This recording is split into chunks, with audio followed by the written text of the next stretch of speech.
Welcome back to Life with the Spectrum. I'm your host, Gina Cavalli, and lately we've been doing some shows on multiple diagnoses, right? If you kind of scroll back, you'll see what I'm talking about.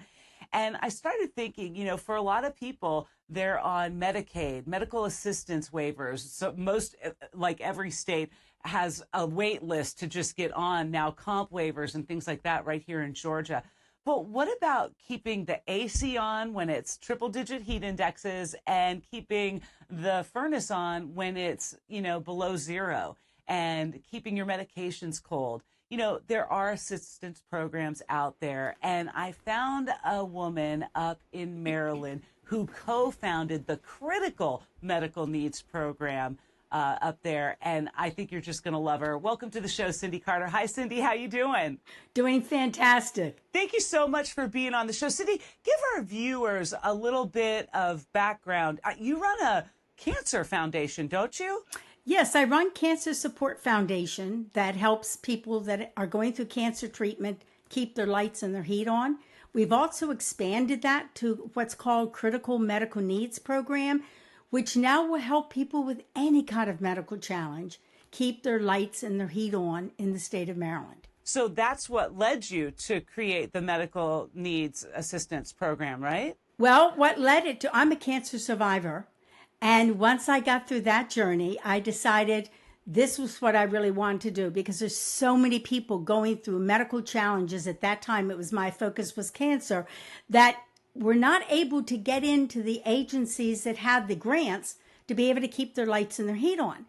We found that probably the most important thing that we could do for any of our clients was to make sure that the lights and the heat were on, charge their phones, be able to prepare the food, keep comfortable, be able to take care of their medications, because if they lost the heat or the lights, they gave up and didn't go to treatment. Then their chances of surviving were pretty bad. And it's not just with cancer, it's also with any medical disability, correct? That's why we expanded it, because we decided to get it put into law in Maryland. I said, I don't want it for just cancer patients. I want it for anybody with any medical challenge, because they all face the same problem. They don't have the energy, they don't have the help, they can't go back and forth, they can't try to work with the agencies, and they all needed help. So the law we got passed in Maryland, anybody with any medical challenge, and the doctor signs this little note saying you need to keep your power on because your condition would be aggravated or you're on some kind of equipment that you need it. Sure. If they sign that, which they usually will with people in these conditions, then we can work with them to get them into the program. We can work with them over the phone to get the application done. We can get them to take a picture and email us the documents they need. We send those things into a team on the state level, and within a day, sometimes even hours, they'll communicate back, Cindy, this looks good, but if something's blurred, we can't read the number. So then we work with a client instead of just having them find out weeks later that they couldn't get it because something didn't work. So we are able to get everything sent in. The team also will let me know, Mrs. Smith is going to get these 4 grants, let her know. I call the client and make sure she knows what the grants are and what do they mean. What does it mean when you get these grants? Do I get the money? Does the utility get the money? What happens? So people then, when they finish talking to us, know the power is going to stay on. They know what grants they get, and they know how the whole system works. And they know, guess what? Come back and see me if you have an issue with this. These grants are available in Maryland, like a lot of states, once a year. But we've also set it up so people in this program, guess what? They don't have to do the same crazy application every single year. If you can get them in the program, you've got the things in there. It's called redetermination. We got a law passed, so you're in the system, especially if you're a senior, then I request a redetermination letter. And that's sent from the state, and they say, Mrs. Smith, we see you were in the program last year. You got this, this, and this. Let me ask you questions. They'd ask, who lives there? Have you moved? Has anybody else moved in? What's your income? And if it's all the same as it was, the client signs it, sends it back in a self-addressed stamped envelope. We were able to get in the law, believe it or not. So all they have to do is sign it, put it in the envelope, and literally give it to the mailman lady. And then the grants get figured. So you can't make it much simpler than that for people that are facing these challenges. These challenges are not one and done. Usually, if you have one problem, it cascades, it dominoes to you have all sorts of other issues. By keeping the lights and the heat on, at least I can keep you safe in your home, able to cook your food, keep your medicine, and charge your phone.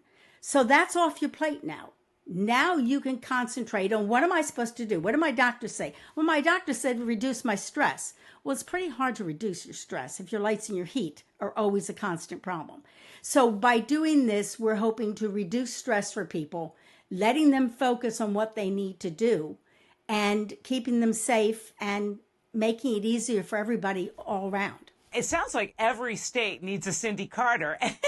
With me today, Cindy Carter, the co-founder of Critical Medical Needs Program in Maryland. When we get back, we're going to find out what's on the horizon and the latest news for this medical needs program. Stick with me.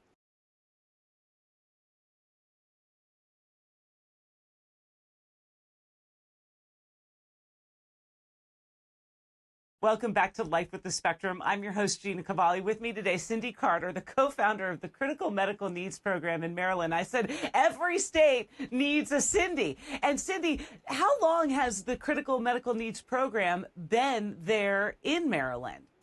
It was passed into law in 2019. So fairly new. Well, it actually started in 2015 with a pilot at a local cancer center. Then in 2016, it went to the state level where they trained a lot of the people in their local offices. Then in 2019, we got it passed into law. So it's been around enough years to really show what works and what doesn't work. So when we got it passed into law, we took all the things that we found worked and put it into law so people couldn't then start, people want to come in and try their own new thing all over again. Well, we know now what does work and what doesn't work. So we passed that into law. Now we're in the process of growing. And that's the exciting part because we're reaching out to everybody in all different types of disabilities because anybody that can get a letter from the doctor can be in this program.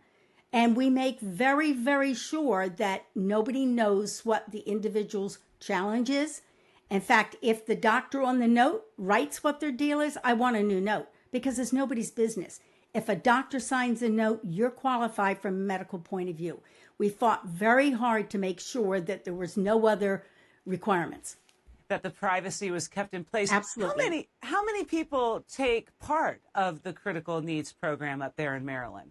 Last year, we had 550 that were in the program, understanding this is all run by volunteers. Okay. So the exciting news is we are right on the verge of working in where we're working with a nonprofit that's going to staff and get a contract to be able to open up the critical medical needs to people in a several county area, the real busiest counties area, where people can call in and be able to get referred and worked on and helped.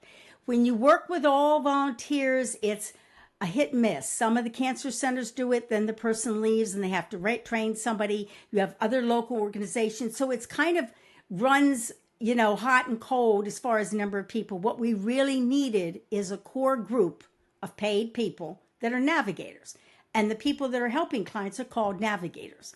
So now when this contract starts and goes through, which we're hoping will be in the next couple of months, we will have a set core of paid people that are navigators for all my clients that need help.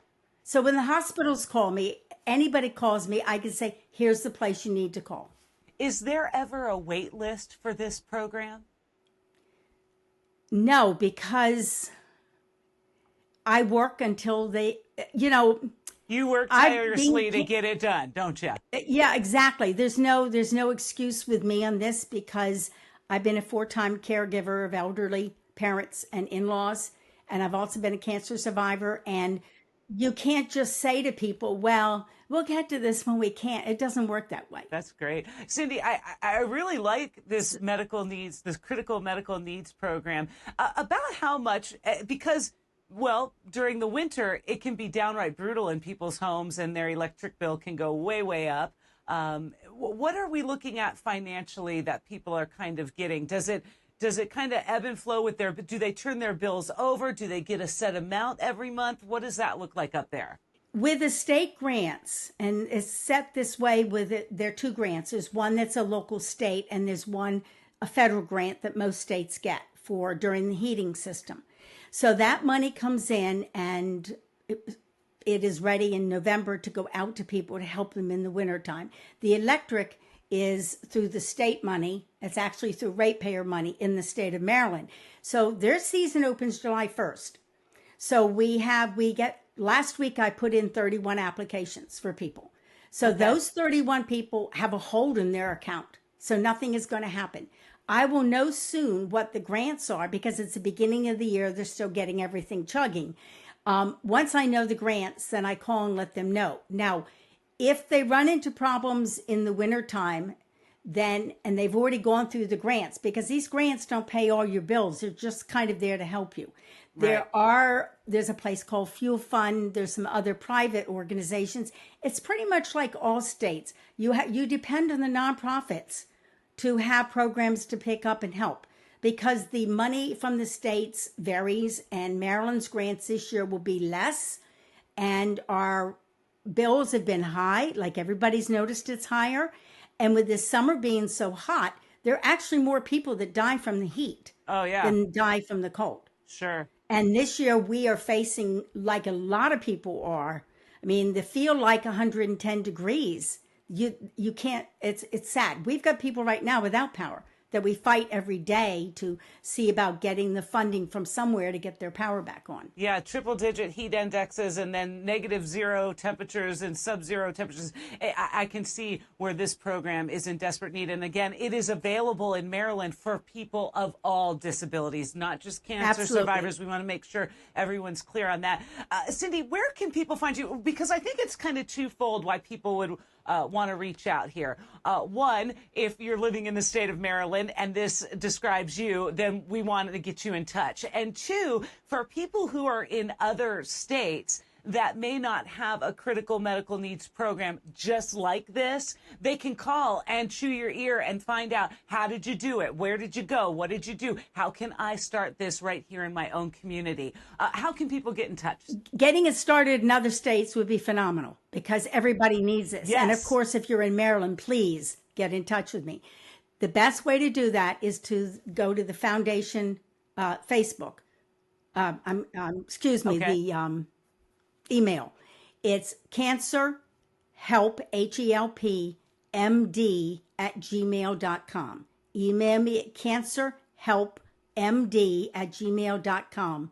Let me know that you have a problem. Let me know you want to talk about how you can get it set in your state. I can tell you what we went through, maybe help you do it easier, because I think the first person doing the path always finds all the potholes. That's right. But, and we're still finding potholes, but because of this law, though, and because of this, now we're able to go in and get other laws passed on top of it to make it stronger, like the redetermination, where you don't have to redo it every year. It just rolls over. It just rolls over. Cindy, exactly. You are a force for good. I thank you so much for coming on the show today. I thank you so much for the opportunity. There's just so much help that's needed, and there's just so many opportunities for people to really find some help and get some programs. And unfortunately, there are not a lot of nonprofits that are helping with electric bills anymore.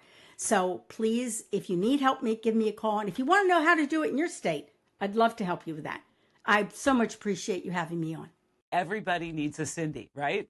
And here in Georgia, I wanted to make a quick mention that we have the P4HB, and we also have 30 different medical hospitals that deal with critical, access in most instances. But Georgia can do better, because as of late, we are number 44 on the list of 50 states when it comes to access and quality to medical health care. And then you have to factor in the fact that employment doesn't do it for everyone, because not everybody can work full time. Not everybody can work at all. That's why the world of disabilities, while big, very, very small. And to get the help that we need for people keeping the ACs on in the dog days of summer and keeping the furnaces going during the winter is just a small fraction of what we can do helping the world of disabilities. And so if you want to make a difference, you can always reach out to Cindy, to that information that she gave, her contact information. It's really important, and it's again up for you on the screen. Thank you so much for checking out Life with the Spectrum. Week after week, we try to bring in experts, connect you with tools and resources, organizations and foundations that are really making a difference in the world of disabilities. And with a concentration on autism, we would be remiss if we didn't mention all of the fine people out there making a difference in whatever disability lane that they're in, right? And this one just happens to be the whole gamut. So thank you, Cindy, so much for being on the show. Thank you again for checking out Life with the Spectrum. Till next time, see ya.